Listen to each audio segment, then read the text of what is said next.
Welcome everybody. My talk is about CMake and how to build software with it.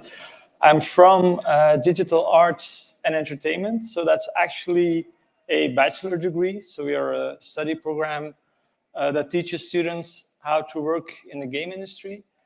We were founded in 2006, so I was at the start of it, and we're situated in Belgium, Kortrijk. So maybe you're wondering what the link is with Brighton, but we have lots of our alumni are working here in Brighton in many different game companies also across the UK. We have actually 6 majors. It's only going to be about one specific one, this talk. So we have visual effects, we have 3D animation major, independent game production major, game graphics production major. I would say this is the closest one to the original technical artist profile that we started with. And we have the game development major, which is a very technical one, and that's where our CMake comes into play. Also recently we have interactive sound production, which also is more kind of a technical major, and it focuses, of course, on sound integration and nonlinear sound middleware, and integrating it into game engines, combining C++ and creative skills. So we're very diverse. We teach in English, so we have an English study program. We have 1,600 students in our entire curriculum. So that's, in Belgian terms, pretty big. We have very diverse, inclusive community. We have a focus on also making sure that everybody feels all right. We have our ethics coordinator here in the room with us. So we try to make everybody feel welcome. So I'm the program coordinator for game development. So we have lots of C++ courses, and the ones I'm going to focus on are C++ programming and tool development, where we use CMake to build things. And that's only a recent development. So we're coming from the Programming 2 course, where students are making a remake of an old 80s or 90s arcade game. They only have to make one level of that game. They have to do it in C++. And some examples are Wonder Boy is a popular one, Shantia or Shanti and the Pirate's Curse is like a new one from a female student, Farah de Visser. So we have, again, like every study program that's a bit more technical, we have some problems getting female students on board, but currently that's also improving.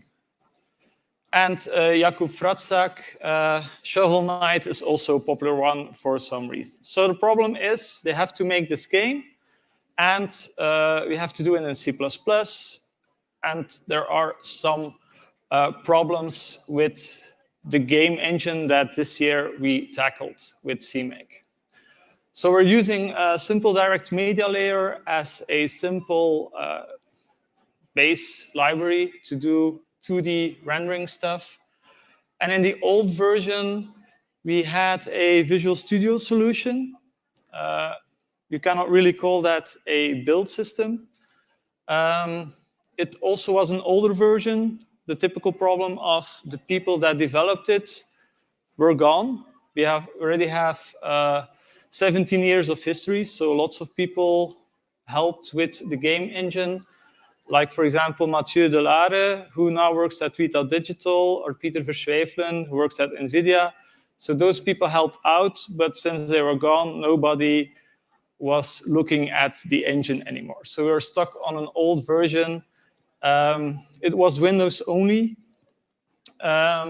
Also was one big project, so the game engine library plus the engine, so really not a good situation, and no unit test. So when I started out with like trying to update the old engine, that was one of the major pain points that I couldn't be sure that everything still worked. You have to imagine we get 160 students in the first year, and they all have to work with this game engine. So you have to be sure that it actually works.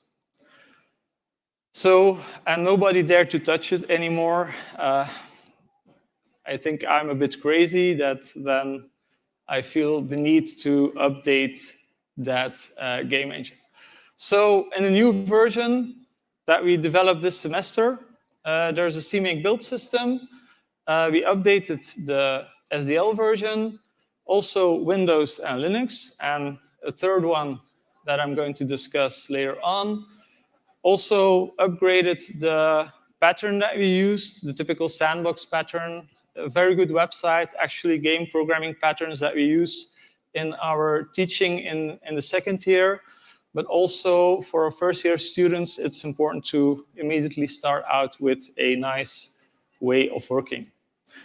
And also, CMake is a programming language, so sometimes the students have to make lab exercises, so then they can easily just, okay, game 1, exercise 1, game 2, exercise 2, so they have an easy way to make new projects. Still no unit tests, unfortunately. That's probably going to be a summer exercise for me to add all those in. So why did I want to go cross-platform with that engine? We have, among the student population, a growing interest in Linux. I think Steam Deck is partly responsible for that growth. So it's also nice to see that students want to make a difference, want to distinguish themselves. So they look at other platforms to build stuff on. And also the typical programming student problem of making a portfolio. I think everybody can imagine if you put an executable on the internet and you ask people, okay, download my executable, that not a lot of people are going to do that. Same thing with installers. I mean, it's extra trouble. So you have the typical situation where programming students have to make a video, people have to watch it, instead of people being able to experience the game itself or the demo that they built in an interactive way. So that's also one focus point. So a typical problem that I get with students is like, yeah, if I try to teach them, it's like, why do all that complicated stuff? You have a big green button. You can just click on it. Even with colleagues, you see a lot of them saying, yeah, why make it so complicated? Just one project with everything in it, and you configure it, and it works, and no hassle at all. But I think, and that's something that we noticed in talks with the game industry, there's more of a focus on proper software engineering and doing things correctly at the start. So that's why I included CMake as a topic in the course material. And I also want to focus on doing everything C++ related, that it has a proper build, that it has a correct structure, and that it, that you can make installers and make it available to people. We started out in 2020. I think 2019, 2020 was the first time that we introduced CMake into the study program. But you can see it's been growing a lot since then. In the wider C++ community, it's well used. In the gaming industry, a bit less, I think. There are big AAA companies that use CMake, but I think it's more a mixed bag in the game industry. Still, you have a lot of usage of CMake in the game industry. Other technologies that I hear a lot are pre-make. Is also a big contender in that regard. So CMake is also, it has a build programming model. It has cross-platform support. It's integrated into Visual Studio, which was also an important one for us. We're primarily a study program that uses Visual Studio kind of for everything. So you have also Visual Code, C-Line, and also the Godbolt compiler explorer if you are in the education industry. Can I call it an industry? I don't know. But Godbolt is also, I don't know if people use Godbolt. No? It's really a nice tool to get started with some experiments with CMake and also different compilers that you can use. Okay, let's look at a hello world. So it will be a bit of a speed run. If you have any questions, ask them. It's a small group, so no problems there. So important for students is that they start out with a correct structure, subdirectories. We have a simple main.cpp, and typically you would just load that into Visual Studio and run it, and that's it. But with CMake, you have to make some configuration files, which are called CMake list.txt. So if you get started with CMake, there's going to be those files everywhere. That is a bit of a minor frustration for me. It's like all those files are named the same. Why is it .txt? That's so generic. And makes it sometimes difficult to know in what file you're working. But that's like an idiosyncrasy of CMake that we cannot change. So also the folder structure, even for small examples, I use a subdirectory like the typical Visual Studio solution with sub-projects. Let's look at the start of the configuration. For our students, this is already a bit confusing. Visual Studio starts with a solution, that's the top level, and you have sub-projects within that solution. But CMake, the top level element is a project, and then you have libraries and executables that are inside of that project. The QR code is a link to the Godbolt site, so you can share, and I do that also in my lessons. You can share simple stuff like this on the Godbolt compiler explorer. It has support for CMake, so if you want to try it out, be my guest. Okay. So it's a modular system, so a subproject is just, the command is just add subdirectory game, and then the game gets added to the list of things to build, and the CMake system will look inside the CMake list.txt to see what needs to be done there. And this is very simple, of course, just an executable. You need to define something to build, and in this case, that's a main.cpp file. And in CMake, you have the project, and then you can have executables, and then later on we'll discuss libraries. Okay, and that's basically it. We have a project, we have an executable, we have something to build, and we can just, this is the compiler explorer, so you can just add an execution only.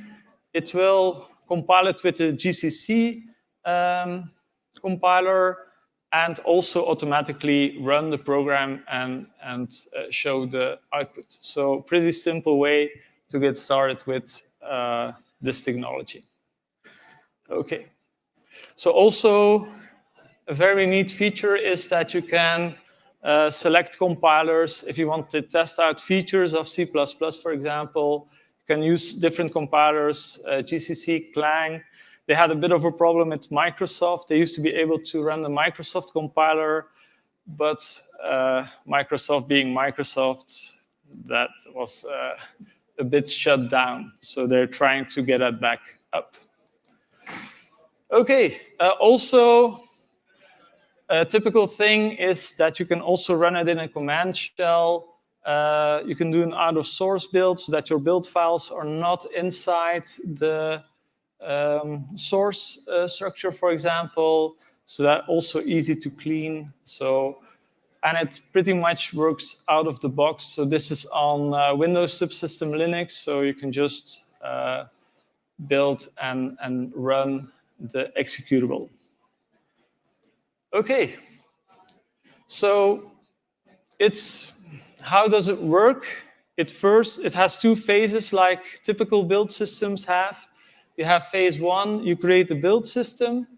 So that's recording where everything is stored, where are the includes directories, what's the build time, is build type, is it release or is it debug, and also the path and library settings. And then you have phase two, which is the typical build, which produces the lib files and the executables. All right. So let's have another look. This is a project from Tuur Martens, a first-year student of ours. He tends to put way too much work into this course, so also to the detriment of other courses, but also nice. So he used the CMake build that I made to actually work on Linux, and he coded everything on that operating system. So we went from Windows only to people trying out this new way of building things. And I think that's really neat thing that students can more have their individuality in how they approach projects. But there was a problem when he submitted his final work in July. I noticed this little text file, and it said, just click generate with a CPP file open, then the option will show until it works, which it will after a couple times regenerating. This isn't my fault, ask Koen. So yeah, I got the blame here. And, and it was correct. So there was a mistake where CMake was making the build system, and then it had an error, and then you had to click regenerate again, then it went a little bit further, and then it worked. So it was good that it was a try out this semester, because I still needed to fix some things in the last couple of weeks. So let's take a look at how the game executable is structured, how the game project is structured. So you have students have to make this, so they have to add to this block their own game. They can depend on the simple game core library, and that library depends on SDL, simple direct media layer, and we have a couple of additional libraries. So we have SDL main, we have SDL image, we have SDL text TrueType fonts, and SDL mixer for audio. And also, good for education, students can access the OpenGL functionality to try out matrix transforms and stuff like that to also get some experience. The nice thing about CMake is that the dependencies are transitive. So if the game core library depends on SDL, you can make that public for the game executable. So that dependency can be transmitted. Okay, let's look at I have to be careful here. Let's look at a second example, a bit more involved. We have a game executable and then a library, and there is a dependency between game and I components. So again, CMake list.txt everywhere, but this is kind of the structure that you need to get used to. You notice it's a header-only library, so it's pretty popular with C++ programmers to have header-only libraries. I even have colleagues that say, oh no, catch2 went from header-only to, like, with CPP files, I'm not going to use it anymore. It's too much work to configure. I'll ditch it for Google Tests or something else. We're also trying, I know that C++20 is not fully integrated into the game industry yet, but still we need to experiment with this stuff So it has some template concepts that need to be compiled with C++20. So let's see. Important element is we have add library. So now it's a library that we compile. It's an interface type, so we're just adding the header files. If you open it with Visual Studio, you see the header files appear in the editor. And then the new way, the modern way of using CMake is to bind that directory to the iComponent library. So that's a nice way. You can bind all the information to the iComponent target that you need. And if you have a dependency, then it gets included right away. Variables in CMake, if you want to get the information from them, you have to use the $sign and curly braces for reasons. Okay, so we have a library, just 2 header files. It's an interface type, so it means that you don't compile anything actually yet. And you bind the correct directory to this target.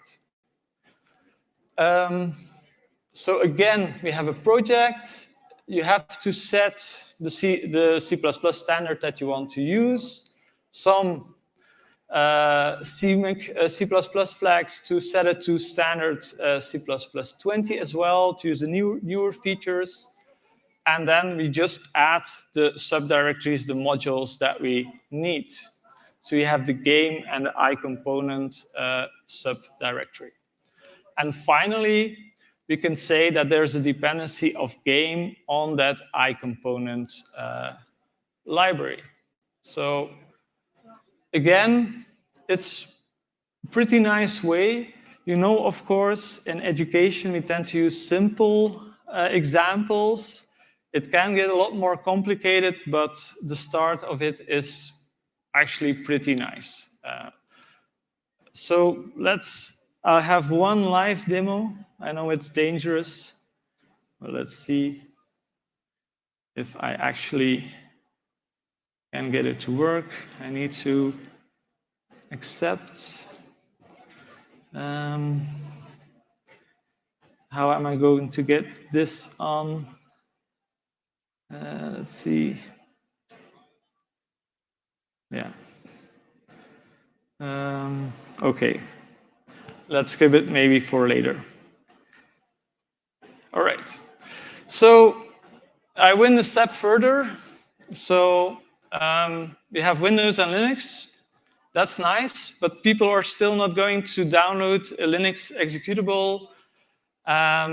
So I wanted to go one step further and fix the bugs in the build system, but also use mscripting, which is really nice.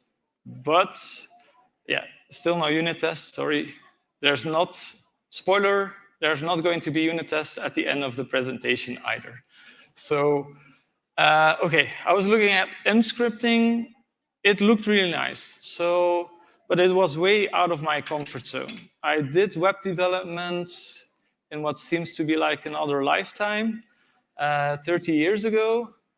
There was JavaScript, WebAssembly, so it was really not my cup of tea. So I was a bit fearing, like dreading the start of that project. But since I had my source code on GitHub, I suddenly got a mail from heaven, or from a student. Like he said, okay, I spent some time learning and reworking the build system of programming too, and he probably attended some talk about mscripting somewhere, yeah, he fixed the bugs of having to reconfigure a couple of times, also solved the dependencies, and also, which was very nice, he implemented mscripting for me. So message here is, if you put stuff online, then students will do your work for you, which is pretty nice. Also, he integrated address sanitizer, so memory leak checks and stuff like that. So this is, of course, an exceptional student. He already did a lot of things on GitHub, so he's used to cooperating with people. But I think also as an education industry, we need to grow more into these kinds of co-learning with students to really progress faster. So I'm also going to show it if that works, the demo game. I asked him how he would like to be mentioned in the talk, and he said, I don't really have a profile picture, but here's my cat. So that's the one that he uses online, a bit like, programmers are introverted, so it's not really comfortable with having his picture thrown around. But a very nice student. I think he's in his first year, so I hope he lands a good internship within 2 years. So what is an M scripting? So you use the same source code, hopefully. You build it towards LLVM. And then M scripting, so you have MCC and M++. Looks a bit like disk jockey terms, but they set up a Clang toolchain to compile the source code to LLVM with some special instructions. M scripting has already a port of SDL2, so you don't need to configure that. So that was also nice. And then you get some files, an HTML file. You don't have to write it yourself, which was what I was very happy about. You have a JavaScript file, and you have a WebAssembly file. WebAssembly, for me, I know a little bit of assembler, but still, it's a bit of a black box for me, that one. So we can now go to cross-platform builds. It's not all moonshine, as we say in Belgium. So there are some problems with finding packages. Windows is the far west in terms of DLLs, so everybody just does what he wants, basically. So that's also a bit of a problem. On the other hand, yeah, you can use the Microsoft compiler or the Clang compiler. Linux is a lot saner, so find package works almost all the time. Shared objects are managed by the operating system. So for example, if you're developing for Steam Deck, you can choose a profile and then it just works. And also some details are different. So you have default symbol visibility for libraries, also the Clang or GCC compiler. And then M scripting, what's different there is the game loop has to be a bit different. We're used to a while loop in games that runs continuously, but for a web version, that doesn't work. It would block the entire page. So you have to have a specific version of a game loop that can be called by the browser. And of course, there is support for libc. So there's some basic operating system kind of functionality to load files and stuff like that. So let's go one step further. We have now a library with source code, so not header only. So again, the same thing. We have a project with C++20. We again just add two subdirectories, game and MATLAB, and we also have a simple dependency of game on the MATLAB library. So you can also, again, if you want to save that link, links to a Godbolt site. You can use, if you go back one step, I forgot to mention this one here. We have an option to build this library in a static or a shared or a dynamic way. So an option makes it easy to turn things on and off. So here we choose between a shared library or a static library compile.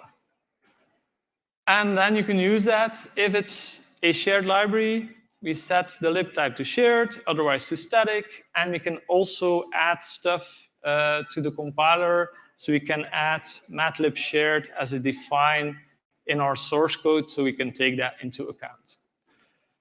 Again, it's a library type, so we only have executables and libraries in CMake. So we add vector2f.h and vector2f.cpp to the matlib library, and then we can choose in what way we want to compile that.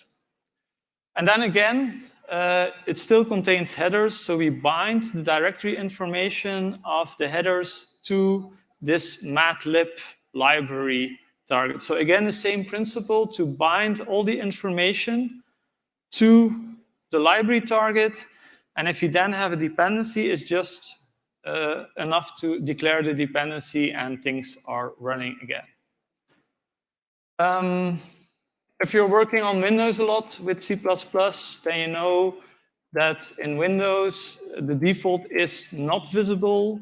So if you want stuff to be used in a other library, and it's a shared library, you have to use decl spec DLL export. Okay, and otherwise on Linux, it's not necessary to, there you have to hide stuff if you don't want it used. And then finally, always a bit of a problem even in Visual Studio. You have things like this. If you have a subproject that is a DLL, you have to copy the DLL to the executable directory. It's the same thing, but a bit more declarative. You can say, okay, take the file that the matlib library produced and copy it to the game directory, so the directory where the executable is situated. Okay, so then you can just turn things off and on. You have to regenerate the cache to make sure that the new situation is generated. So you can simply switch between a shared and a static library.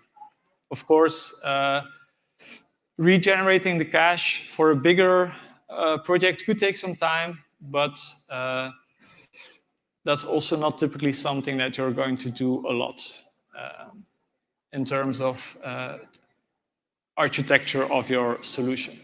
But it's just a simple example of how to configure and add options to your build. So then we have our own code. We want to interface with other people's code, or maybe you have within the company different projects, different teams, and maybe you have a version system. So you can use fetch content to download stuff into your project. You can download the entire repo, for example, from GitHub, and you can build it alongside your project. Or if you have binaries, you can just download them from a specific URL. And then with find package, it tries to configure all the settings, the libraries, the lib files, the DLLs, the include files, and so on. So that's simply with, it's of course some syntax, but you can say, okay, for Windows, I want to download this version of the SDL libraries. It's of course a, how would I say, now a specific version. That's one thing. CMake has support for downloading stuff dynamically. I would not say it's a full-fledged package manager. So for more serious projects, you would have to use Conan or VC package to have a better system. But then you can say, okay, I have this binary. I will add it to my project definition and my project build structure. So if a library is well behaved, if it's all your own code, you can make sure of that, of course. On GitHub, it's a bit more wild what you will encounter. But if the project is well behaved and it has a configuration file, that will be added or configured for you automatically. Another thing is, that's a bit unfortunate, but it cannot be helped. If you go cross-platform, you're going to have ugly stuff like this. If it's Win32, We download the Visual Studio solution of the binaries. Okay. Of course, it's a lot easier if you have a mono repo with all your own code, then you can build it alongside any configuration that you want. Okay, I have a simple example. So this is a demo project for students. It's Galaga. I hope there are people old enough to remember that one. I certainly remember spending lots of Belgian francs in that arcade machine, and I was still crap at it. It was such a hard game as a young guy, or maybe I was just not talented enough to play that game. So we have it working on Windows. For mscripting, it's basically plug and play. You install mscripting. You have a special command CMake, but it just sets up the tool chain. You go into an out-of-source directory to make sure that you don't pollute your source code. You make it, and then you also have a nice mrun, just starts up a small HTML server, which serves up your HTML file. If you're used to the web building world, you know that cross-site scripts and stuff like that can cause problems if you start them directly from file. So you need kind of a server to run most of these things. And then we have, you see lots of warnings still. We have the same game that works in the browser. So that's really nice. I was kind of surprised. It wasn't painless, but it was pretty fast, I would say, to get that working inside the browser. So that was kind of the goal, also to present students with something like, okay, hey, just build your game, we'll put it on the web. Also for us, it's easier. We'll have an inventory of all the games that we can just click on and experiment with. You can see also you have a developer console. I would say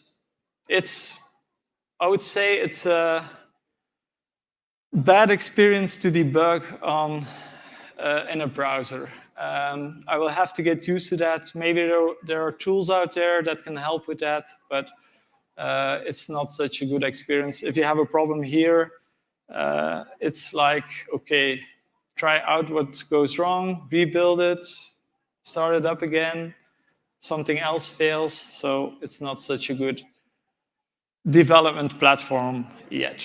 You also have JavaScript and compiled WebAssembly, so forget about debugging that thing.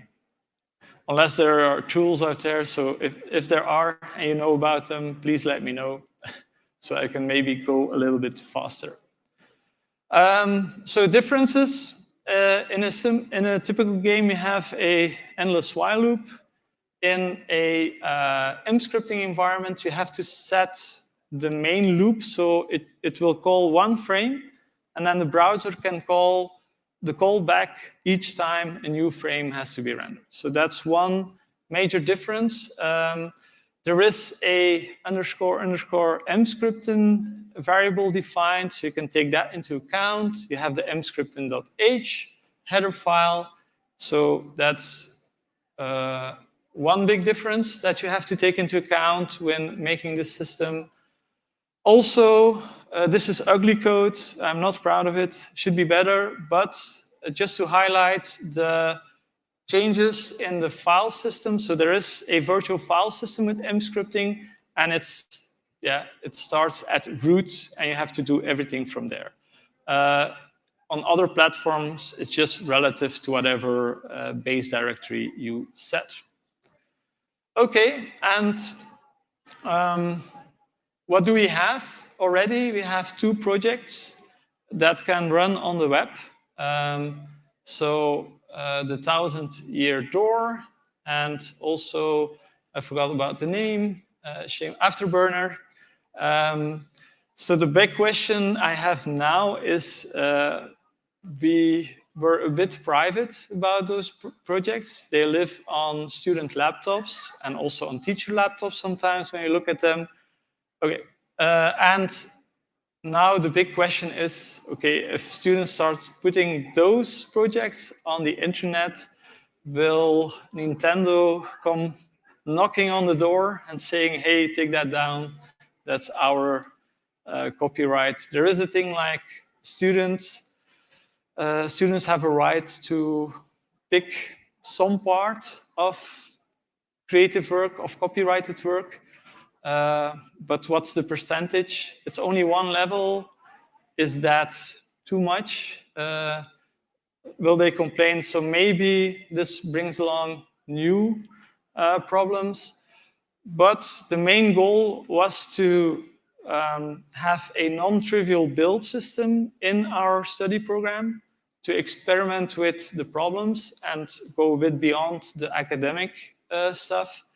And also the concern that I have that programming students have a hard time to make their stuff known. It's typically, there's lots of videos, who's going to click on a video, but maybe if you can click on a game and experience it, then maybe a company will be interested in that student as an intern and contact him, or maybe you can stand out from the crowd if you have something that's different from the rest of the programming experience. Another takeaway that I have two bigger projects. This is on my personal GitHub, is working with open source, giving student access and possibilities to work with you as a teacher is a really powerful way of learning. It engages the students. I have a couple of students that forked my repository and said, for example, vecmat is a vector math command line tool. I have one student, again, Tuur Martens, who likes to overdo things. He said, okay, I'm going to make a Rust version of your vecmat tool because I want to do it. And also, Matthias also forked the game dev engine too. So it's really a nice way of interacting with students, giving them the opportunity not to be followers of everything that you teach, but as you see, they can sometimes also lead and show me, hey, you're afraid of M scripting, but I'm young, I'm not afraid of doing this. So here's my solution, look at it. And as a teacher, you can also learn. You always have to learn from everybody. And I think that's also the way the game industry is going, to a more cooperative environment, not mushroom development where programmers are sitting in the dark and emerging from their work a couple of months later, but also interacting with everybody and learning from everybody. So this is the end of my talk. Are there any questions? Yes? Really great talk. Thanks for all the information. It's kind of off the topic of CMake, but just as an educator like yourself, it seems like a lot of others that have game development type of programs are kind of have gone more the middleware. Have been using C# as a kind of a primary teaching language, yeah. And I think, you know, as a long-term programmer and having learned C, and I think you know, the sort of the lower level sort of curriculum that you kind of that, you know, sort of walking us through here, it seems like quite a different approach. I quite like it, but I'm just wondering what kind of like led you down that path, as opposed to like maybe a more modern kind of language that has like autocompletes and syntax coloring and kind of more sort of I would say makes it a bit easier maybe for younger students. Yeah. Okay, so the question is about, because the audio wasn't not there, so what's the difference between C#, C++, so more the managed languages, and why did we choose C++? So when we started out, we talked to a lot of people in the industry, and at that time, it was C++ was king. So there was kind of no other option. I once went to talk from Mark Rain from Unreal. It was like 20 years ago, where he said C++ is dead. But it appears C++ has died a lot of times the last decades. So it's still, what we notice is with that approach, they can still go to Unity. They can even be productive in Unity in a short amount of time. We also, within the game development major, we also have the kind of view, like it's like Lego. Some people take the bricks that exist and make beautiful stuff with them. But our vision of our game developers is more like, okay, something is missing. I'm going to make a new brick that fixes that problem. So it fits in there. It's harder, I have to admit, even for us as teachers, it's like a jungle of, okay, should we go to C++20? No, because game industry is not there yet. So we have all these questions about all the new syntax that we have to learn, have to teach. So it's harder, but I think in the end, it's worth it. I think our students have a more stable footing, have seen more things, also in terms of frustration levels, perhaps, where they probably got stuck on a bug, on a pointer or a leak that they couldn't fix. But I think as a teacher, I don't want to clear the path completely for the students. So they have to experience some problems, otherwise they're not learning. You learn by hitting your head against the wall, and then it hurts, and then you say, okay, I don't want to experience that again, and that's how you grow as a problem solver and as a programmer, I think. But I'm not speaking ill of C#. It's also, I mean, I also have different languages that it just suits its purpose for us within the context of our major program. Thank you. So you mentioned once or twice. Okay. So you mentioned once or twice that we needed to see the industry catch up to C++20. Is there anything that you could say on what needs to happen or change within the industry and its practices to see that change happen? That's I mean, I'm always looking a bit from the outside. So the question is about C++ standards. Is the industry moving towards C++20, if I understand correctly your question? We are followers of, we're not presuming that we're going to tell the industry, okay, hey, this is what you should do. So we're mainly talking to a lot of people, asking, hey, how fast are you moving? And I mean, sometimes hear, yeah, we're still on C++14, for example. So that limits what we teach. So when we teach it, we say to students, hey, this is stuff that probably it's good to know, but you're probably not going to use it in the game industry yet. But we try to give a good picture of what is necessary as a game developer and a C++ programmer. Okay. I think that's all we got time for. Okay, thank you. Thanks.